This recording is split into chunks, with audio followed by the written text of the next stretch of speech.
2020 के दिल्ली दंगों ने लोगों की जिंदगियों पर जो जख्म छोड़े हैं उन्हें 19 महीने बाद भी महसूस किया जा सकता है।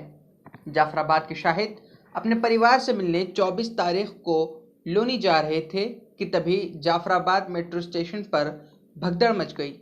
इस दौरान शाहिद गोली से जख्मी भी हुए। शाहिद को इंसाफ तो नहीं मिला, लेकिन उन पर कई मुकदमे दर्ज करके उन्हें जेल में डाल दिया गया। शाहिद पिछले 17 महीनों से जेल में बंद हैं। फिलहाल शाहिद को इलाज के लिए पैरोल पर रिहा किया गया है। शाहिद का इलाज दिल्ली के अल-शिफा हॉस्पिटल में चल रहा है। एशिया टाइम्स के साथ बातचीत में शाहिद ने अपना हाल बयान किया। फरवरी 2020 में हुए दिल्ली दंगों के दरमियान सैकड़ों लोगों को जो नुकसान पहुंचा, सैकड़ों जानें तल्फ हुईं, हज़ारों लोग ज़ख्मी हुए। उन्हीं में से एक शाहिद साहब भी हैं। शाहिद साहब जाफराबाद के रहने वाले हैं और इनको भी गोलियों की चोट आई, जिसकी वजह से ये तकरीबन 17 महीने से उन्हीं तकलीफ़ों से जूझ रहे हैं। इस वक्त अल-शिफा हॉस्पिटल में हैं। अल-शिफा हॉस्पिटल की इंतज़ामिया ने ये तय किया है कि इनका इलाज मुकम्मल तौर पर किया जाएगा और यहाँ पर इनका इलाज जारी है। मैं उनसे बात करता हूँ, ये जानने की कोशिश करता हूँ कि उन्हें कब, जब ये दंगे भड़के थे तो ये कहाँ थे और किस तरह से ये इसके चपेट में आ गए और फिर इनके साथ क्या क्या हुआ। शाहिद साहब, मुझे बताइए कि आप कहाँ थे उस वक्त जब ये दंगे भड़के और कैसे आपको ये गोली लग गई? मैं जाफराबाद जनता कॉलोनी में रहता हूँ, घर है मेरा वहाँ पर, और मेरे बच्चे लोनी में थे। मेरी ससुराल है लोनी के अंदर, तो बच्चे लोनी में थे। तो बच्चों का फ़ोन आया था कि तुम यहाँ पे आ जाओ, माहौल सही नहीं हो रहा। तो मैं वहाँ पे ऑटो देखने के लिए निकला था घर से, जिससे कि मैं घर जा सकूँ। माहौल वहाँ का बिल्कुल सही था, कोई दिक्कत नहीं थी। सिर्फ वहाँ पे पब्लिक बैठी हुई थी या फिर फोर्स खड़ी हुई थी। आपस में अच्छे खासे फोर्स हमसे बात कर रही थी और फोर्स से पब्लिक बात कर रही थी। इस तरीके से कोई दिक्कत नहीं थी। हम जैसे ही आगे बढ़े तो वहाँ पे अचानक से, किस तरीके से हुआ ये नहीं मालूम, लेकिन अचानक से वहाँ पे पथराव चालू हो गया और आंसू गैस के गोले चालू हो गए।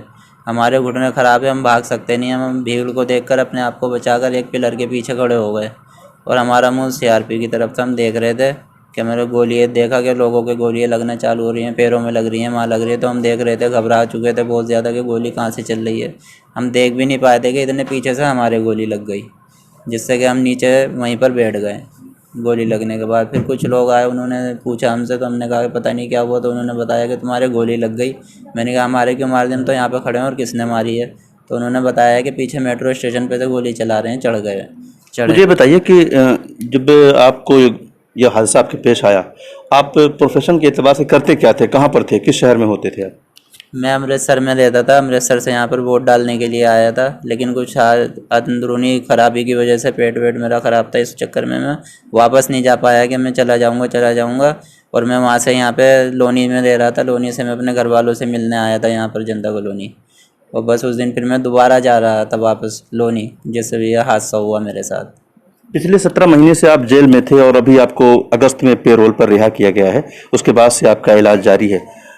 इस वक्त आप अल-शिफा हॉस्पिटल में हैं। तो ये जेल में आप पहुंचे और फिर 17 महीने की जेल हो गई। ये किस तरह से कहानी बन गई कि आप तो खुद चोट खाए थे और आपको उल्टा जो है जेल में डाल दिया गया?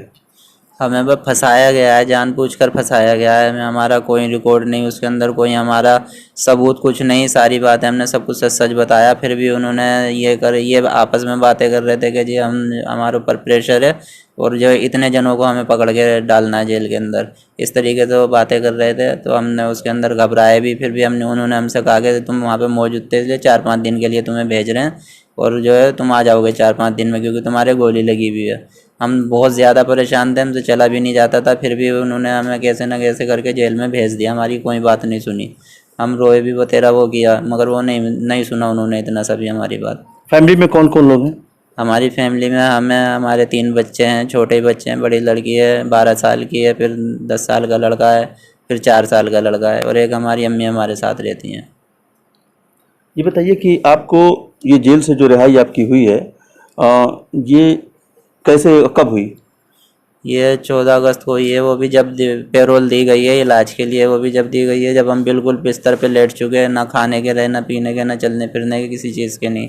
हमें अगर जो टॉयलेट भी जाता था, 4-5 जने हमें पकड़ के लेके जाते थे जब टॉयलेट के लिए जा पाते थे। तो बिल्कुल हम लेट चुके थे, बिल्कुल किसी से भी कोई वो नहीं। जज भी बुलाते थे, उनके सामने भी पेश नहीं हो पाते थे। जब उन्होंने देख लिया बिल्कुल मरने की हालत में, तो अब हमें हमारे ऊपर, हमारे बच्चों के ऊपर बोझ बना के डाल दिया है। अब हमारे बच्चे हमें लेके भागे फिर रहे हैं, कहीं कहीं कहीं कहीं कहीं इलाज हो जाए, इलाज हो जाए। और हमारी हालत अब भी ऐसी है कि कभी भी हम चक्कर खा के गिर पड़ते हैं और हमारी तबीयत कभी भी बिगड़ जाती है इससे। आपको क्या क्या तकलीफ़ें हैं फिलहाल? मेरी पहली तकलीफ़ तो यही है, मेरे गोली लगी हुई है, इसमें पेन होता है बहुत ज़्यादा। इतना पेन मेरे जब गोली लगी थी जब भी नहीं हुआ था जितना अब होता है। इससे तड़प जाता हूँ, बस दिल करता है अपने आप को जान से मार दूँ। इतना भयानक ख़तरनाक मेरे पेन होता है। और दूसरा ये है कि मेरी जो घबराहट की हो गई है, दिल का मरीज़ हो गया हूँ और दिमाग का मरीज़ हो गया हूँ। दिमाग से बिल्कुल वो होता है, मेरे बच्चे बतलाते हैं कि तुम्हारी आँखें खुली रहती हैं, तुमसे बोलते रहो, तुम्हें कुछ समझ में नहीं आता। और आँखें ऐसी खुली रहती हैं सीधी, एक ही नज़र, ना पलक झपकती ना कुछ। जब आप को ज़ख्मी हुए थे आप, उसके बाद क्या मीडिया के लोगों आपसे मुलाकात हुई थी? उस वक्त कुछ लोगों ने स्टोरीज वगैरह की थी क्या? कोई स्टोरी आप पर चली थी उस वक्त? नहीं, उस वक़्त किसी ने नहीं। जब मेरे वो लगी थी मैं खुद भी डर रहा था, तो मैं खुद भी नहीं आ पाया किसी के सामने, और आए भी थे लोग बाग तो मुझे इतना मौका नहीं मिला, क्योंकि मैं अपनी पीड़ित में बहुत ज़्यादा परेशान था, पीड़ित बहुत ज़्यादा था मैं उस वक़्त, तो किसी से बात नहीं हो पाई मेरी। अलशिफा अस्पताल के जो मैनेजमेंट था अभी जो आपके सामने था, उन्होंने क्या आश्वासन आपको दिया?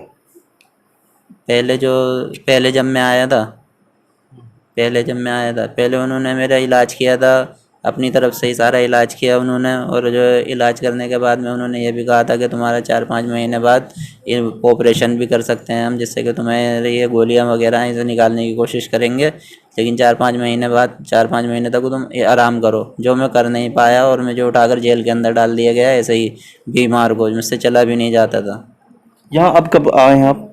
यहाँ पे मैं 14 तारीख को आया था। 14 तारीख के बाद में फिर 16, 17, 18 तारीख से फिर मैं यहाँ पे दोबारा आया, वहाँ से आने के बाद, जेल से आने के बाद।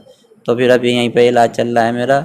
ज़्यादातर जो दवाई मेरी यहीं से चल रही है, और बाकी सरकारी के तो हम चक्कर काटते फिर रहे हैं इधर से उधर, कोई सुनवाई नहीं हो रही, कोई देखा भाली नहीं हो रही हमारे ऊपर। जी, शाहिद साहब मुझे बता रहे थे कि किस तरह से वो अपने घर से बाहर निकले थे और उस वक्त दंगों के दरमियान फंस गए और पीछे से उनको गोली लगती है और ज़ख्मी हो जाते हैं। उसके बाद इलाज भी होता है।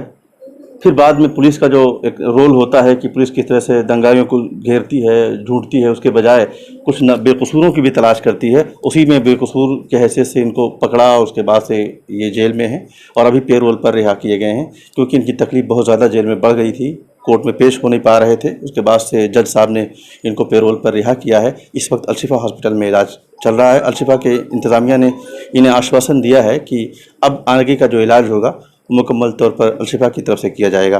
विजन 2026 ने शाहिद के इलाज का पूरा खर्च उठाने का जिम्मा लिया है, लेकिन सवाल यही है कि पुलिस प्रशासन और सरकार शाहिद की पुकार कब सुनेंगे। शाहिद साहब जिस तरह से बता रहे हैं कि वो बेकसूर हैं और बिल्कुल वो रास्ते में थे और उनके साथ इस तरह का हादसा पेश आता है, बाद में उन्हें उल्टा पुलिस फंसा देती है अपने तौर पर और उनको जेल में पहुंचा दिया जाता है। लेकिन ज़रूर इंसाफ अभी बाकी है और एक दिन ज़रूर आएगा कि शाहिद साहब इन तमाम चीज़ों से बरी होंगे। हम उम्मीद करते हैं कि शाहिद साहब बहुत जल्द बरी हों और इनकी सेहत की ये दुआ करते हैं कि इनको जल्द से जल्द सेहत याब हों, और जो लोग भी इस वीडियो को देख रहे हैं इनके लिए दुआ करें। बहुत शुक्रिया।